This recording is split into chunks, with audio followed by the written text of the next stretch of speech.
You're told to check in with your emotions.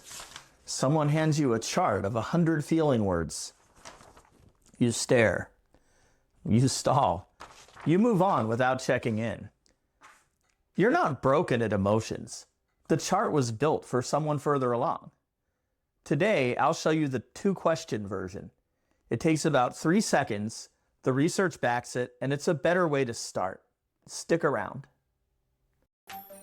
Across my career, one pattern keeps showing up. People skills shape long-term success.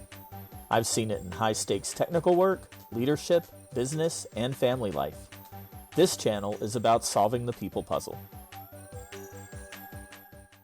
Have you ever been handed a chart and told to check in with yourself? Did you stare at it, confused, trying to figure out if you were feeling dismayed, disillusioned, or perplexed? I want to show you a much smaller tool. 2 questions, 3 seconds. There's a 40-year-old research model behind it, and it's the way most people should actually start. But first, in case you haven't seen one of these charts before, let me show you what we're working with. The emotion wheel, or feelings wheel, is a chart you'll find in therapists' offices, on Pinterest, in the back of self-help books. There's a small set of basic emotions in the middle: anger, sadness, joy, fear, surprise, disgust. Around them, in concentric rings, are dozens of more specific words. So, angry branches into frustrated, irritated, resentful, enraged. By the time you step 2 rings out, there could be over 100 words for what you might be feeling right now. Now picture it. You felt something. You're trying to identify what. Your eyes scan the chart. You read words. You consider each one. And not only do you start getting caught in the minutia of discriminating between feelings, seeing the words for all those other feelings can muddle what you're already feeling. Friction is a big problem. You need to carry this wheel around with you. Realistically, you're going to have it as an image on your phone. You feel something, and now you're going to pull out your phone and start squinting at this little chart, trying to make sense of how you're feeling. And if you're with a group, what's everyone else doing while you're doing this? And there's another problem too, especially for technical professionals or anyone who's spent decades training themselves to keep emotions out of their work. There's research on something called alexithymia, the clinical term for difficulty identifying and describing emotions. It's notably more common in autistic populations and shows up at a higher rate among technical-minded folks generally.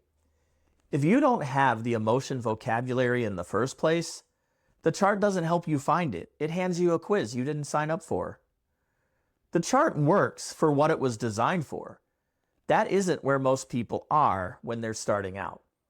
So instead of pulling out a vocabulary list, ask yourself 2 questions about what you're feeling.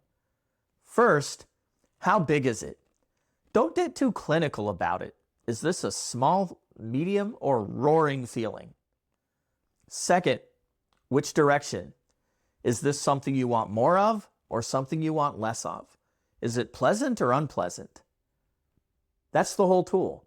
No vocabulary, no chart, no second guessing whether frustrated, infuriated, or annoyed is the right word for what's happening in your chest. This isn't something I made up. James Russell proposed the circumplex model of affect in 1980, and it's been replicated in study after study for over 40 years. Russell argued that all the specific emotions you might name, anger, joy, fear, contentment, sit on a 2-dimensional map. One axis is valence, pleasant or unpleasant. The other is arousal, high or low intensity. Discrete emotion names are interpretations your brain layers on top of those 2 underlying signals, which means you can use the underlying signals directly. You don't need the labels first. The Yale Center for Emotional Intelligence built a whole curriculum on this. They call it the mood meter. Apple's Health app uses the same model in its state of mind check-in. This is the quiet workhorse behind a lot of the tools you might already be using without knowing it. There's research on something called emotional granularity. Basically, how fine-grained your emotional vocabulary is. People who scored higher on granularity have better mental health outcomes. Less depression, less anxiety, fewer maladaptive coping strategies. This is a major motivator for having an emotion wheel in the first place. But the same body of research shows granularity grows through practice, through repeated noticing. You don't start fine-grained, you start rough, and the precision develops over time, which means rough but used beats precise but skipped every time. When you stop trying to label the feeling and start reading its size and direction, three things start to open up. The first is real-time recognition. The chart is a journaling tool, something you reach for at 9 p.m. when you have time to think. 2 questions is fast enough to use during a meeting, mid-conversation, right when you actually need it. You catch the signal while there's still time to do something about it. The second is tracing the source. Once you've noticed something is medium and unpleasant, the next question, what just happened, is right there. Did somebody say something? Are you tired? Did your partner mention something this morning and that's still under your skin? The chart can't help you with that question. The 2-question version frees up the mental space to ask it. The third, and this one takes the longest, is hearing what the emotion is trying to tell you. Emotions are messengers. They evolved to focus your attention on something that matters. The unpleasant ones flag a problem. The pleasant ones flag a resource. Once you're noticing them in real time and tracing them to a source, you start to hear the message they were carrying. That's the destination. The 2 questions are how you get on the road. You don't need to memorize a wheel. You don't need a vocabulary test. You need a tool small enough to actually carry around. How big? Which direction? That's enough for today. The precision will come on its own once you're practicing, and it might not need to come at all. If this landed for you, I'm building out a series of small practical moves like this one.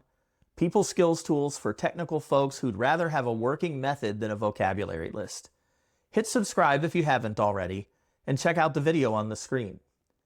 And if you've bounced off the emotion wheel before, what specifically made you stop? Drop it in the comments. I'm curious what gets in the way. If you'd like this kind of thinking delivered to you, I have a newsletter called Thoughts from the Corner. Same focus, communication, productivity, and people skills for technical professionals. The sign-up link is in the description.